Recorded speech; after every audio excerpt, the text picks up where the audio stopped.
आउला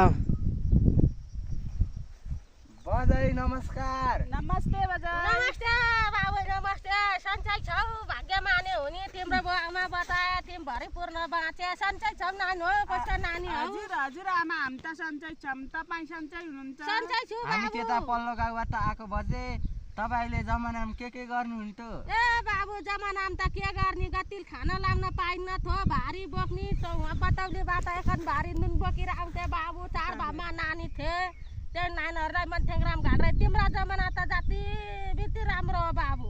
छोराहरू कहाँ हुनुहुन्छ नि? ए बाबु कहाँ चातैल बेगर चार भाइ छोरा थिए चातैल बेगर कहाँ गएका छन् काम त एक्लै छु। गोठमा एक्लै बस्नुहुन्छ दुःख छैन तपाईँले? कतिको दुःख छ? दुःख छ बाबु पहिल्यै हात बान परेको भए मलाई त्यो दुःख लाग्दैन। अनि श्रीमान कहाँ हुनुहुन्छ त? ए श्रीमान पनि घाँस काट्न जानु भएको छ बाबु बुढाबुढ छौँ। घाँस सास हो यत्रो उमेरसम्म नि घाँस सास काट्नुहुन्छ है? खै हाम्रो जिन्दगी यस्तै गर्छ बाबु। हजारको गाडी मोटरमा हिँड्छन् लतक मतक गर्छन् मुखमा पनि के दर्छन् रातो लार हिँड्छन् उतिखेर त बाबु हामी धन साबुन नपाएर कुरिलो गेरा खन्द्रब गर्थ्यौँ। ए हो र बजे पहिला खरानीले लुगा धुन्थे रे के हो कुरो यो? धुन्थ्यौँ बाबु धुन्थ्यौँ खरानी लुगा धोनी सरटोक जराहरू कतरहरूले धुन्थ्यौँ बाबु। हातमा डल्ला सेतो डर लाग्ने खै के आउँछ बाबु दोकानमा जाँदा। ए तपाईँले भनेपछि साबुन प्रयोग गर्नुहुन्न साबुनले लुगा धुनुहुन्न? अझै त धुन्छु बाबु अझै त जुग जमाना अनुसार चल्न पर बाबु पहिला जस्तो जमाना छैन।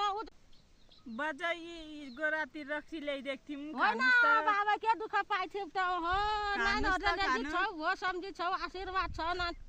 ओहो रक्सी त करा रहेछ न कसको हो नि? मकैको रक्सी हो ल अहिले खाउन मेरो बुढा आयो भने यत्न घिउम चराएर एकछिन हुन्छ हुन्छ। ए नानी हो तिमी तपाईँहरू एउटै बाउ आमा दुई भामा हुनुहुन्छ कि के हो बाबु? के गर्छौ पढाइ लेखाइ छ छैन? अहिलेको जमाना पढाइ लेखाइ नहुनु त छैन। होइन बजे हामी फरक हो। हाम्रो चाहिँ बुवाहरू दुई भाइ हो। हामी चाहिँ अहिले म ब्याचलरमा पढ्छु फुबु चाहिँ अहिले मास्टर डिग्री हो।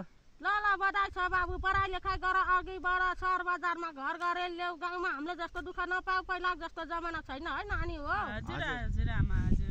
ल नानी बेसै गरेर छौ छैनौ? गरेको छैन केक बे गर्ने बल्ल 15 वर्ष भए। सरै मेरो माथि थोकेर माने त आफू त बजारतिरै बस्छ के बाबु गाउँसाङमा सजान्न तिमी पढाइ लेखाइ गरेर बजारमै बस्ने जस्तो तर्का भए त्यही केटालाई मान सोझो रहेछौ नानी नि। हजुर हामी नि त जान्छौँ है बजै। ल बजे हामी चाहिँ लाग्यौँ है। ल बाबु भेटुन आयो खुसी लाग्यो अरू त केही छैन। तिमीहरूले रक्सी ल्याइदिएको थियौ मेरो कोसिल है लग होइन बजे पर्दैन।